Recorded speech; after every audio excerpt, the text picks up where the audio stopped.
Bienvenido a Biografías. En esta ocasión te contaremos una reseña de Pablo Escobar.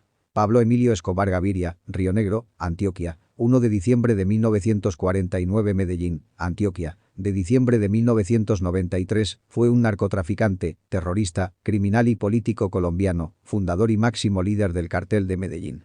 Nacido de una familia campesina, Escobar demostró habilidad para los negocios desde muy pequeño. Inició su vida delictiva a finales de los 60 en el contrabando y a comienzos de la década de los 80 se involucró en la producción y comercialización de marihuana y cocaína al exterior.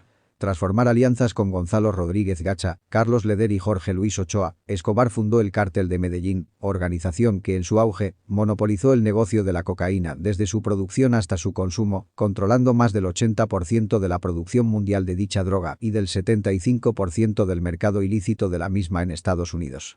Durante esta década logró consolidar su imperio criminal, convirtiéndolo en el hombre más poderoso de la mafia colombiana, acumulando una inmensa fortuna que rondó la cifra de entre 25.000 a 30.000 millones de dólares, consagrándolo así como uno de los hombres más ricos del mundo según la revista Forbes durante 7 años consecutivos.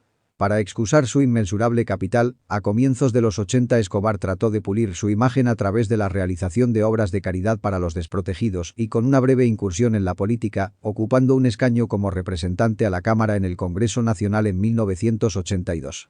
Sin embargo, en 1983, tras diversas publicaciones del diario El Espectador y con la acusación directa del ministro de Justicia Rodrigo Lara Bonilla, pierde su escaño y es acusado públicamente por sus negocios ilegales.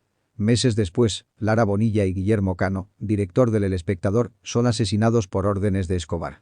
Para 1985, el narcotráfico ya estaba en auge y asimismo los cárteles dominaban Colombia, lo que desató una guerra contra el gobierno, encabezado en ese entonces por Belisario Betancur. Este último puso a Rodrigo Lara Bonilla como ministro de Justicia, el cual señaló a narcotraficantes que estaban involucrados en política, economía, inclusive en el mundo del fútbol. Los narcos tenían ejércitos privados, negocios por toda Colombia, grandes extensiones de tierras y el control de mercados como el de las Esmeraldas. Más adelante, Lara desmantelaría el laboratorio de cocaína más grande del cartel de Medellín, Tranquilandia, y decomisaría 30 aviones del mismo grupo. La guerra de los narcos contra el gobierno se tornó violenta y sádica.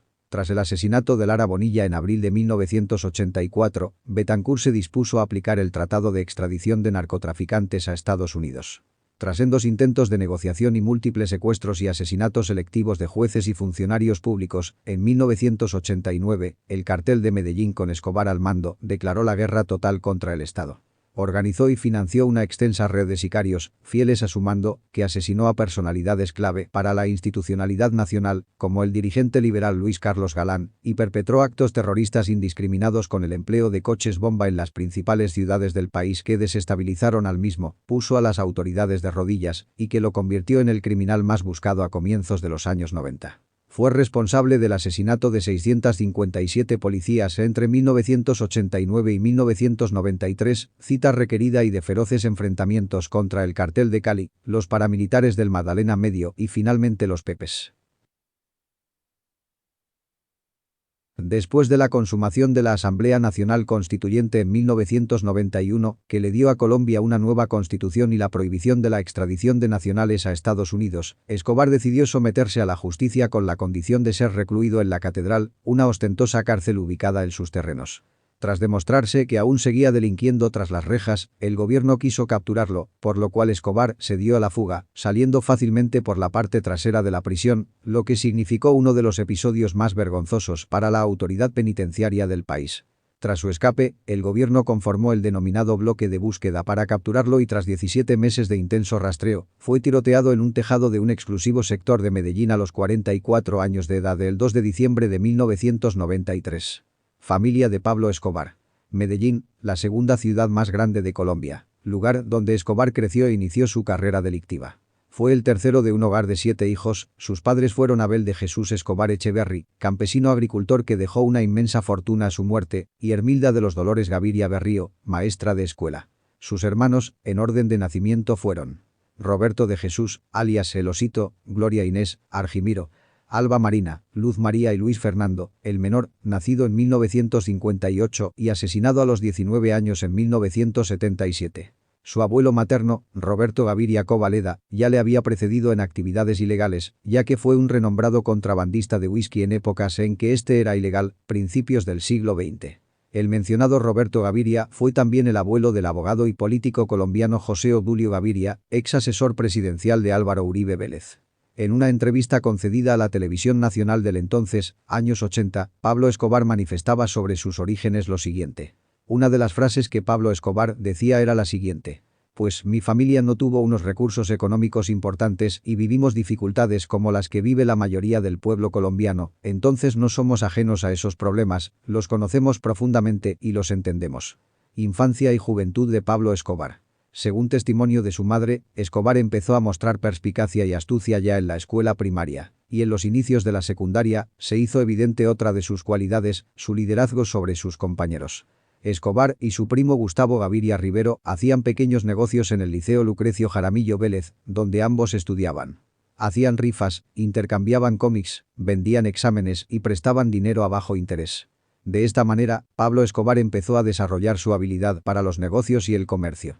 En 1969 terminó el bachillerato en el mencionado liceo, entonces fue admitido para cursar estudios en la Facultad de Economía de la Universidad Autónoma Latinoamericana de Medellín, en la que estudiaban varios de sus primos Gaviria, entre esos José Obdulio, pero finalmente optó por retirarse ya que prefirió dedicarse a sus negocios personales.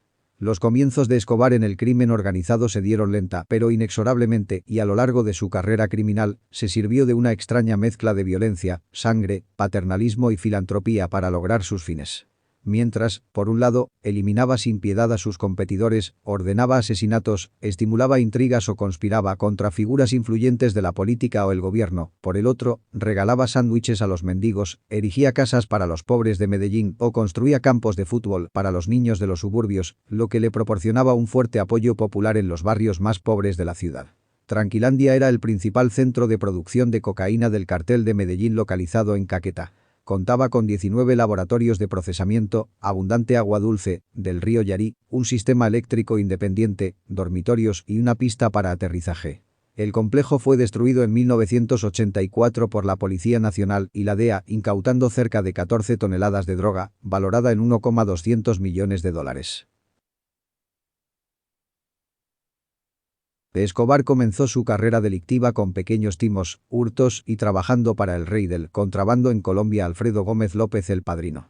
Al contrario de lo que se decía, no tuvo un negocio de bicicletas ni robó lápidas para revenderlas, ya que era profundamente creyente desde muy pequeño, al igual que su familia. Años más adelante construiría varias iglesias, campos de fútbol y reconstruiría la ciudad con los ingresos derivados del tráfico de cocaína.